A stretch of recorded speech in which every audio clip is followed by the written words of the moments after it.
हरे कृष्णा। धन्यवाद। तो ये जो मंत्र है जिसका कि वो उच्चारण कर रहे हैं, इसमें सबसे पहला भगवान का नाम है नारायण। तो नारायण का मतलब है जो जल में शयन करते हैं। अब जल में शयन करते हैं तो कोई सोचेगा कि तो शयन ही करते हैं, क्या करते हैं। तो फिर शब्द आया है पुरुषाय। भगवान पुरुष हैं, हर जीव के जो है भोक्ता हैं। प्रत्येक जीव को चाहिए कि वो उनकी सेवा करे और उनको भोग प्रदान करे, जीव स्वयं भोक्ता ना बने। तो पुरुषाय हैं।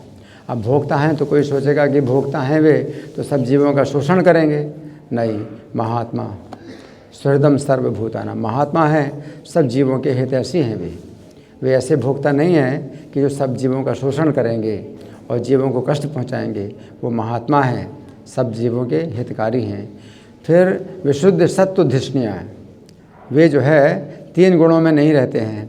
जैसे गीता में भगवान कहते हैं ये चैव सात्विका भावा राजसास तामसास ये मत एवितन न तुम ते न तू अहम तेसु। इन 3 गुणों में नहीं रहता। तो भगवान विशुद्ध सत्व में रहते हैं, 3 गुणों से बिल्कुल ऊपर रहते हैं। फिर महाहंस आए। भगवान को महाहंस कहा गया है। तो कोई सन्यासी होता है तो कुटीचक, बहुदक, परिव्राजक, परमहंस। परमहंस तो बन सकता है, महाहंस नहीं बन सकता है। परमहंस का मतलब क्या है कि माया और श्री कृष्ण हर जगह व्याप्त हैं। संपूर्ण जगत मायामयम और कृष्णमयम। तो कृष्ण भी हर जगह व्याप्त है, माया भी। लेकिन जो हंस होते हैं या परमहंस होते हैं वो उसमें से कृष्ण को ग्रहण कर लेते हैं, माया को छोड़ देते हैं। जैसे दूध और पानी मिला हुआ हो, तो हंस जो होता है वो दूध को ग्रहण कर लेता है, पानी को छोड़ देता है। तो जो परमहंस होते हैं तो वो कृष्ण की सेवा करते हैं और माया को छोड़ देते हैं। जबकि होता क्या है कि सामान्य लोग कृष्ण की सेवा के नाम पर माया की भी सेवा करते हैं, वो अलग नहीं कर पाते हैं माया को कृष्ण से। तो जो परमहंस होते हैं वो कृष्ण की सेवा करते हैं और कृष्ण का दर्शन करते हैं और माया को जो है छोड़ देते हैं। लेकिन भगवान तो महाहंस हैं। तो महाहंस का मतलब क्या है कि महाहंस एक ऐसा होता है कि जो सामान्य हंस है वो दूध को ग्रहण कर लेगा, पानी छोड़ देगा। लेकिन महाहंस की शक्ति ऐसी होती है जो पानी को भी दूध बना दे। तो भगवान जो है, भगवान ऐसे महाहंस हैं कि माया को भी जो है आध्यात्मिक कर देते हैं। तो भगवान के लिए फिर जो है माया में भी कोई अंतर नहीं है। वो माया को भी जो है दिव्य बना देते हैं और माया को भी वो ग्रहण करते हैं। तो उनके लिए कुछ अंतर नहीं है। तो इसलिए भगवान को महाहंस कहा गया है। अब प्रभुपाद तात्पर्य में जो परम बताते हैं महामंत्र का जो जप है, इसमें कुछ विधि है, पालन करना चाहिए। तो वैसे तो बताया गया कली संतरण प्रसिद्ध में है कि कोई विधि नहीं है, महामंत्र का जाप करने की कोई विधि नहीं है। तो ये तो कहा गया कोई विधि नहीं है। लेकिन प्रभुपाद कहते हैं कि विधि है, 4 नियमों का पालन करना है।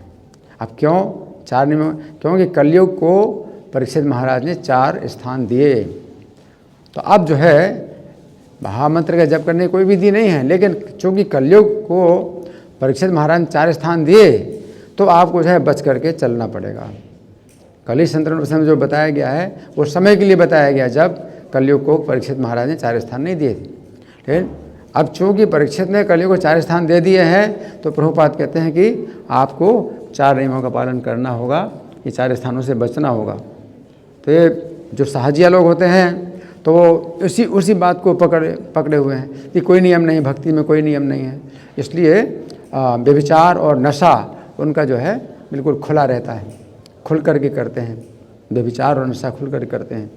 तो ये जो है मतलब क्या है कि बड़ा घातक है और भक्ति के लिए जो है बड़ा घातक है और बड़ी लज्जा की बात है। और वैष्णवों को जो है वो वैष्णव समाज को बदनाम करते हैं। इसलिए भक्तिविनोद ठाकुर ने इनको अपसंप्रदाय कह करके, जितने भी 13 संप्रदाय हैं, अपसंप्रदाय कह करके इनको अलग कर दिया कि ये वैष्णव नहीं है। तो इसलिए अगर आपको वैष्णव बनना है तो आपको 4 नियमों का कठोरता से पालन करना है।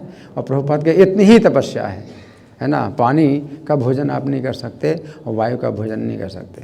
यहाँ पर पानी का भोजन बताया गया है क्योंकि हम लोग तो पानी पीते हैं पेय के रूप में, लेकिन वो लोग जो है पानी को भोजन के रूप में ले रहे हैं। फिर हम लोग जब हवा पीते हैं या हवा श्वास लेते हैं तो हम जो है श्वास के रूप में लेते हैं, लेकिन वो तो हवा भी ले रहे हैं तो भोजन के रूप में ले रहे हैं, इसलिए अब भक्षा वायु भोजना, तो भोजन के रूप में वो हवा, तो पानी भी छोड़ दिया और फिर हवा का भोजन करने लगे। इतनी कठिन तपस्या, कठिन से और कठिन तपस्या कर रहे हैं। क्यों? मन को जो है एकाग्र करना है, मन को एकाग्र करने के लिए इतनी कठिन तपस्या कर रहे हैं। लेकिन हमें जो है इतना मन को एकाग्र करने की आवश्यकता नहीं है, क्योंकि भगवान हमारे सामने बिल्कुल साक्षात अर्चा विग्रह के रूप में है।